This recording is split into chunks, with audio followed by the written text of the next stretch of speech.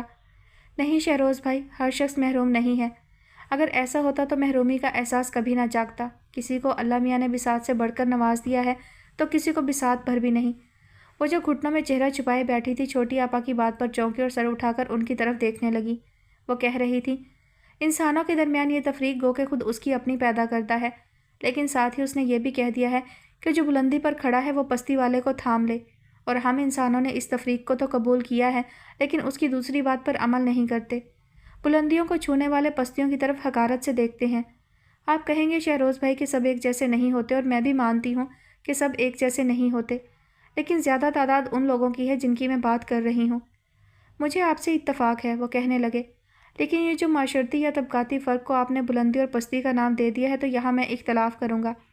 پتہ نہیں آپ کے تصور میں بلندی کیا ہے، میں تو جب سر اٹھا کر دیکھتا ہوں تو بلندی پر صرف آسمان ہی نظر آتا ہے، جو بلا امتیاز سب پر سایہ فگن ہے اور جسے ہم میں سے کوئی بھی نہیں چھو سکتا۔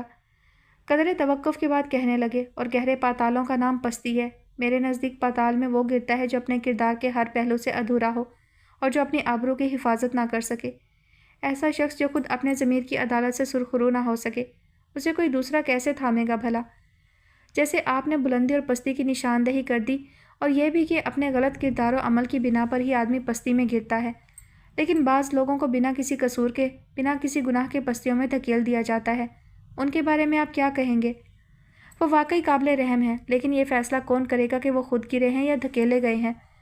یہ جاننا کون سا مشکل کام ہے۔ اس نے پہلی بار گفتگو میں حصہ لیا۔ وہ یوں بھی جیسے مذاق اڑا رہی تھی۔ جو طاقتور ہوگا وہ یقیناً دوسروں کا حق مارتے مارتے پستی میں جا گرا ہوگا اور کمزور کو دھکیلا گیا ہوگا۔ بائی دا وے، آپ کے سر پر جو بھوت نما شے تھی وہ اتر گئی کیا؟ وہ مسکراہٹ دبا کر بولے تو وہ پھر لاتعلق نظر آنے لگی۔ عجب لڑکی تھی، دل کے تاروں کو چھو کر بھی انجان۔ ہاں تو صوفیہ آپ کیا کہہ رہی تھی؟ وہ اسے مزید چھیڑنے کا ارادہ ملتوی کر کے پھر چھوٹی آپا کی طرف متوجہ ہو گئے۔ چھوڑیں شہروز بھائی، ہم کچھ زیادہ ہی سنجیدہ گفتگو لے بیٹھے ہیں۔ اس وقت تو ہمیں اس ماحول کی مناسبت سے ہلکی پھلکی باتیں کرنی چاہیے۔ ہاں، وہ طویل سانس لے کر براہ راست اس کی طرف دیکھتے ہوئے کہنے لگے، ماحول کی مناسبت سے تو یہ کہنے کو جی چاہ رہا ہے کہ یہاں اتری ڈھیر ساری خوبصورتیاں اس لڑکی کی مرہون منت ہیں جو روٹھی بیٹھی ہم سے لاتعلق نظر آنے کی بھرپور کوشش کر رہی ہے۔ اف میرے خدا، اس کا دل زور زور سے دھڑکنے لگا۔ چھوٹی آپا کی طرف دیکھا، وہ ہنس رہی تھی اور وہ شوخی پر آمادہ، سمجھ میں نہیں آیا کیا کرے۔ گھبرا کر کھڑی ہو گئی اور کلثوم کو آواز دے ڈالی۔ اس کی آواز پر ان دونوں نے چونک کر دیکھا اور بھاگی چلی آئیں۔ کیا ساری زندگی یہیں بیٹھے رہنے کا ارادہ ہے؟ اپنی کیفیت چھپانے کے لیے ان دونوں کو خام خواہ ڈانٹنے لگی۔ ان پر کیوں خفا ہو رہی ہو؟ شہروز اٹھتے ہوئے بولے، آپ خود بھی تو یہاں اطمینان سے بیٹھی ہیں۔ چلیں چھوٹی آپا، وہ ان کی بات نظر انداز کر کے چھوٹی آپا کو اٹھانے لگی۔ پھر واپسی میں پہلے انہوں نے چائنیز میں کھانا کھایا، اس کے بعد اس کے کہنے پر کچھ دیر کے لیے بڑی آپا کے پاس رکے، اور جب گھر آئے تو کافی دیر ہو چکی تھی۔ دن بھر کے تھکے ہارے ابا میاں سو چکے تھے اور اماں ان کی راہ تک رہی تھیں۔ شہروز ان سب کو چھوڑنے اندر تک آئے، پھر کھڑے کھڑے ہی جانے کی اجازت چاہی۔ کب تک یہاں قیام کا ارادہ ہے؟ وہ انہیں سی آف کرنے دروازے تک آئی تو پوچھنے لگے۔ ارادہ تو بہت زیادہ دن رہنے کا ہے، لیکن میں اجازت نہیں دوں گا۔ کیا؟ وہ آگے کہنا چاہتی تھی کہ مجھے آپ کی اجازت کی ضرورت نہیں ہے، لیکن وہ فوراً بول پڑے، جب تک کچھ حق رکھتا ہوں اسے استعمال بھی کروں گا۔ حق استعمال کریں گے؟ وہ دروازہ بند کر کے بڑبڑاتی ہوئی اندر آئی اور تھکن کا بہانہ کر کے فوراً سونے کے لیے لیٹ گئی۔ اگلے دن ناشتے کے بعد ابھی معمول کے کام شروع نہیں ہوئے تھے کہ مہروز آ گیا اسے لینے کے لیے۔ اماں اس وقت سبزی وغیرہ لینے گئی ہوئی تھیں اور وہ چھوٹی آپا کے ساتھ برآمدے میں رکھے تخت پوش پر بیٹھی یوں ہی کوئی پرانا اخبار دیکھ رہی تھی۔ مہروز آیا تو وہ اسے لے کر اندر جانے لگی تھی کہ وہ بھی شہروز کی طرح وہیں برآمدے میں بیٹھ گیا۔ کیسے آئے؟ وہ یوں ہی پوچھ گئی۔ بڑے بھائی نے آپ کو لینے بھیجا ہے، وہ خود آتے لیکن آج کوئی ضروری میٹنگ تھی، اس لیے یہ فرض مجھے سونپا۔ جب تک کچھ حق رکھتا ہوں اسے استعمال بھی کروں گا۔ فوراً ذہن پر ان کی رات کی کہی بات دستک دینے لگی۔ کتنی دیر تک وہ کچھ بول ہی نہ سکی۔ کچھ حیران اور کچھ بے یقین سے انداز سے مہروز کی طرف دیکھے گئی۔ میرے سر پر سینگ نکل آئے ہیں کیا؟ وہ اسے یوں اپنی طرف دیکھتے پا کر سر پر ہاتھ پھیرنے لگا، لہجے میں شوخی تھی۔ سینگ تمہارے نہیں، تمہارے بھائی کے نکلے ہیں، جس کی وجہ سے ان کا دماغ کچھ الٹا ہو گیا ہے، سنائی بھی کم دینے لگا ہے، اور کچھ دنوں کے بعد یقیناً آنکھیں بھی متاثر ہوں گی۔ وہ جو منہ میں آیا بولتی چلی گئی۔ الہی خیر، یہ تو خطرناک بات بتا رہی ہیں آپ، وہ پریشان نظر آنے کی ایکٹنگ کرتے ہوئے بولا۔ ہوا کیا؟ رات میں نے ان سے کہا تھا کہ میں ابھی کچھ دن یہیں رہوں گی، پھر اس وقت انہوں نے تمہیں کیوں بھیج دیا؟ میں تو حکم کا غلام ہوں بھابھی، انہوں نے کہا اور میں چلا آیا۔ اور آپ جا کر ان سے کہہ دو کہ میں آج نہیں آؤں گی، وہ ہٹ دھرمی سے بولی۔ نہیں ربیہ، چھوٹی آپا جو سر جھکائے بیٹھی تھی اس کی بات پر فوراً بول پڑی۔ کوئی بات ہوگی جب ہی انہوں نے بلایا ہوگا، تمہیں منع نہیں کرنا چاہیے۔ مہروز چھوٹی آپا کی بات پر یوں ہی ان کی طرف متوجہ ہوا تھا، لیکن پھر بہت دیر تک ان پر سے نظر نہیں ہٹا سکا۔ میں جانتی ہوں کیا بات ہے، اس نے سوچا، محض اپنا حق استعمال کر کے مجھ پر جتانے کی کوشش کی ہے۔ تو پھر آپ چل رہی ہیں؟ مہروز اسے سوچتے دیکھ کر پوچھنے لگا۔ ہاں، یہ جائے گی، اس کے بجائے چھوٹی آپا نے جواب دیا اور اٹھتے ہوئے بولی، تم جب تک ڈریس چینج کر لو میں چائے بناتی ہوں۔ چائے کا تکلف رہنے دیں، مہروز نے روکا۔ تکلف کیسا؟ اور پھر اماں کے آنے تک تو آپ کو رکنا ہی ہے، کیوں نہ اس دوران ہم چائے ہی پی لیں؟ ہاں چھوٹی آپا، میں بھی پیوں گی۔ وہ اٹھ کر اندر چلی گئی اور جب چھوٹی آپا کچن کی طرف جانے لگیں تو وہ چونکا اور کچھ تعصب کا تاثر لیے اس کی نظریں ان کا تعاقب کرتی چلی گئی تھیں۔ کچھ دیر بعد جب وہ چینج کر کے اپنا بیگ اٹھائے اس کے پاس آئی تو اسی وقت چھوٹی آپا بھی چائے لے کر آئیں۔ اس کے سامنے ٹرے رکھی تو وہ ان کے نرم ہاتھوں کو دیکھنے لگا، دھلے دھلائے اجلے اجلے شفاف ہاتھ کے جنہیں بے اختیار تھام لینے کو دل چاہے، اور کوئی جی دار ہی انہیں تھامنے کی جرت کر سکتا تھا۔ واپسی میں وہ کھویا کھویا سا تھا، جیسے اپنی کوئی چیز وہیں چھوڑ آیا ہو یا کوئی نیا احساس ساتھ لے آیا ہو۔ پتہ نہیں کیا تھا، کچھ بے قراری سی، جانے پا لینے کی تھی یا کھو دینے کی، وہ سمجھ نہیں پا رہا تھا۔ اس کے برعکس وہ غصے میں تھی۔ بار بار یہ خیال آ رہا تھا کہ شہروز احمد اپنے نام نہاد حقوق کا ناجائز استعمال کر رہے ہیں۔ اسے طیش دلا رہا تھا یہ خیال۔ ہاتھوں کی انگلیاں ایک دوسرے میں پھنسائے وہ مسلسل ضبط کر رہی تھی، ورنہ دل تو چاہ رہا تھا کہ مہروز کے سامنے اپنے دل کی بھڑاس نکال لے۔ وہ اگر اپنے آپ میں ہوتا تو اس کی کیفیت محسوس کر کے اس کا موڈ ٹھیک کرنے کی کوشش ضرور کرتا، لیکن تمام راستہ اس کی طرف متوجہ ہی نہیں ہوا۔ اسے گھر کے سامنے اتار کر کسی ضروری کام کا بہانہ کر کے کہیں چلا گیا۔ وہ اندر آئی تو ٹی وی لاؤنج میں امی سے سامنا ہو گیا۔ وہ بہت عجلت میں تھیں۔ اسے دیکھ کر محبت سے مسکرائیں اور صرف اتنا کہا، آ گئیں بیٹا؟ اس کے بعد اپنے کمرے میں چلی گئیں۔ وہ کچھ دیر تک وہیں کھڑی رہی، پھر اپنے کمرے میں جاتے جاتے جانے کیا خیال آیا کہ فون کے پاس رک کر شہروز کے آفس کے نمبر ڈائل کرنے لگی۔ دوسری طرف فون ان کی سیکریٹری نے اٹھایا۔ اس نے جب ان سے بات کرانے کے لیے کہا تو وہ معذرت کرتی ہوئی بولی وہ اس وقت ضروری میٹنگ میں مصروف ہیں۔ میں ان کی مسز ہوں۔ اس نے بھی حق استعمال کر ڈالا۔ وہ خواہ کہیں بھی مصروف ہوں فوراً میری بات کرائیں۔ سیکریٹری کے اوکے کہنے پر انتظار کرنے لگی۔ کچھ دیر بعد سماعتوں سے ان کی آواز ٹکرائی تو وہ بغیر سلام کے طنزیہ لہجے میں بولی مسٹر شہروز احمد، بہت جلدی آپ نے اپنا حق استعمال کر ڈالا۔ کون؟ ربیہ؟ وہ واقعی حیران تھے کیونکہ اس نے کبھی انہیں رنگ نہیں کیا تھا۔ اس وقت بھی انہیں یقین نہیں تھا کہ وہ ہوگی اور پتہ نہیں کیا کہہ رہی تھی۔ جی، اتنے متعجب کیوں ہیں شہروز احمد؟ یہ میں ہی ہوں۔ کہیے کیا کام ہے؟ مجھے آپ سے کیا کام ہو سکتا ہے بھلا؟ ربیہ، انہوں نے تنبیہی لہجہ اختیار کیا، اگر کوئی کام نہیں ہے تو فون بند کر دیں، میں اس وقت بہت مصروف ہوں۔ میں پوچھ سکتی ہوں ایسی کون سی مصروفیت ہے جو… شٹ اپ! پوری بات سنے بغیر سلسلہ منقطع کر دیا تو وہ ریسیور رکھ کر دل ہی دل میں بدلہ لیتے ہنستی ہوئی اپنے کمرے میں آ گئی۔